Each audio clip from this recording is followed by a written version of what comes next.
एक लंबे समय पहले एक गांव में सुरेश और कीर्तना नामक पति पत्नी रहते थे।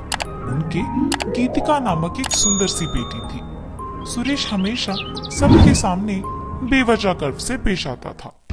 एक दिन शाम के समय में कीर्तना उनके घर पे वड़ा पाव बनाती है। कीर्तना, तुम्हारे हाथ का ये वड़ा पाव सच में बहुत स्वादिष्ट है। और इतने में उनके घर सुरेश के रिश्तेदार आते हैं। अरे सही समय पे आए हैं, मेरी बीवी अभी अभी गर्मा गर्म वड़ा पाव बना रही है, बहुत स्वादिष्ट है। कीर्तना, जरा मेरे रिश्तेदारों के लिए भी वड़ा पाव बना के ले आना। जी अभी लाई। ये कह के गर्मा गर्म वड़ा पाव बना के वहां लाती है और उनके रिश्तेदारों को परोसती है। उनके रिश्तेदार उसे खाने के बाद कहते हैं, सुरेश, तुमने ठीक कहा, हम वाकई ही सही समय में आए हैं, वरना इतने स्वादिष्ट वड़ा पाव हम नहीं खा पाते।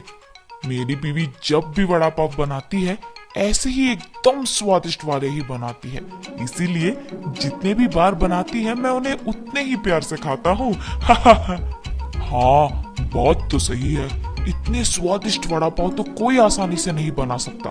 अगर तुम्हारी बीवी ने दुकान लगाया तो लोग खरीद के खाएंगे ने। हाँ नरेश, अगर मैं इतना स्वादिष्ट वड़ा पाव बनाती तो पक्का दुकान लगा देती। अगर मैं अपनी बीवी के साथ एक वड़ा पाव का दुकान शुरू करूंगा तो सभी वही आके खाएंगे और उन्हीं स्वादिष्ट वड़ा पाव के बारे में सारा गांव बात करेगा। ये एक अच्छा सोच है। ऐसे ही उसके रिश्तेदारों के जाने के बाद भी उसी विचार के बारे में सोचते रहता है। तब कीर्तना को नजर आता है कि उसके पति किसी सोच में पड़े हैं। उनके पास जाकर कहती है, क्या हुआ जी, किस चीज के बारे में इतना सोच रहे हैं आप? कीर्तना, तुमने तो सुना है ना कि मेरे रिश्तेदारों ने क्या कहा, हम हमारे घर के सामने ही एक वड़ा पाव का दुकान लगाएंगे। तब मेरे रिश्तेदारों के ही तरह इस गांव के सारे लोग उसी के बारे में बात करेंगे। ठीक है, आपके विचार के अनुसार ही हम वड़ा पाव बना के बेचेंगे, लेकिन आपको अब से ऐसे बेवजह गर्व की बातें करना बंद करना पड़ेगा। अगर आप इसी बात को मानकर अपने बर्ताव को बदलने का वचन देंगे तो ही हम ये व्यापार शुरू करेंगे। हाँ, अब अगर मैं अपनी बीवी की बातों को नहीं मानूंगा तो वो शायद व्यापार शुरू करने के लिए नहीं मानेगी और मैं ख्यालों के अनुसार और मेरे ख्यालों के अनुसार कुछ नहीं होगा। ठीक है कीर्तना, तुम्हारी इच्छा के ही अनुसार मैं अपना बर्ताव बदलूंगा। हम कल से ही वड़ा पाव बना के बेचेंगे। और ऐसे ही वो बाहर जाकर वड़ा पाव की तैयारी के लिए जरूरी सामग्री लेकर आता है और अगले दिन नरेश उनका दुकान शुरू करके उसके बीवी को वड़ा पाव बनाने के लिए कहता है। कीर्तना उसके पति के बातों के अनुसार ही वड़ा पाव बनाना शुरू करती है। स्वादिष्ट और गर्मा गर्म वड़ा पाव, आइए बाबू आइए। ऐसे जोर जोर से चिल्लाने के कारण उस तरफ जाते हुए सारे लोग आकर्षित होकर उसके दुकान आते हैं और वड़ा पाव लेके उन्हें खाने लगते हैं। सुरेश, वड़ा पाव तो बहुत गर्म और स्वादिष्ट है। हाँ, अब तक मैंने इतने स्वादिष्ट वड़ा पाव कहीं नहीं खाया है।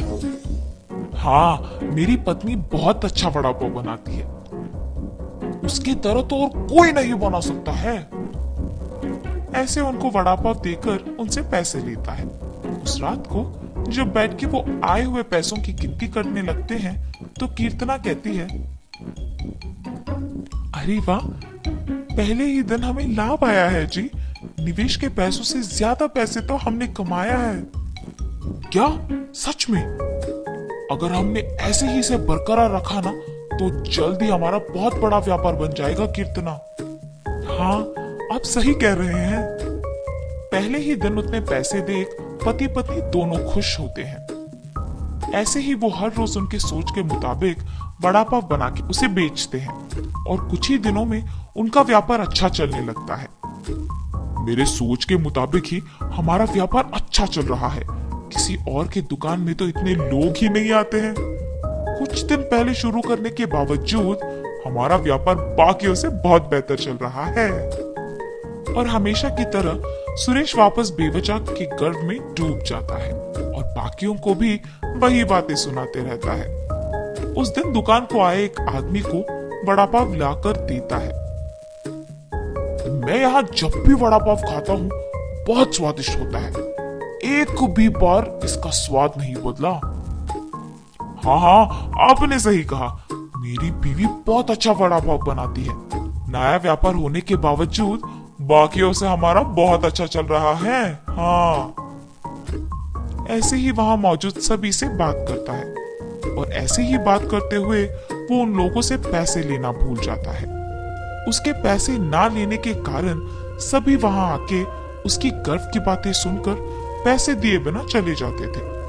कुछ दिन बाद सबको जब सुरेश की कमजोरी का पता लग गया तो वो वड़ा पाव मंगा के उसे खा के पैसे देने के लिए उसके पास जाकर वड़ा पाव के बारे में बात करना शुरू करते थे। सुरेश उनकी बातों में पड़ के गर्व की बातें करता था और उनसे पैसे लेना भूल जाता था और कुछ देर बाद वो लोग वहां से पैसे दिए बिना चले जाते थे। सुरेश के इस बर्ताव के कारण उनके व्यापार में नुकसान होता है और अचानक उनके सपने टूट जाने पर पति पत्नी दोनों बहुत निराश होते हैं। कीर्तना, मुझे माफ करो, इस सब का कारण मैं हूँ। मेरे इस झूठे गर्व के कारण ही सबको मेरी कमजोरी का पता लग गया और उन्होंने उसका फायदा उठाया, इसीलिए हमें अब नुकसान भुगतना पड़ रहा है। ऐसे कह के बहुत दुखी होता है। आपको अपनी गलती का एहसास हो गया, बस ये काफी है। अब से हम हमारा व्यापार ढंग से चलाएंगे। ठीक है कीर्तना। और तब से पति पत्नी दोनों उनका वड़ा पाव का व्यापार बहुत अच्छे से चलाते हुए खुश रहते।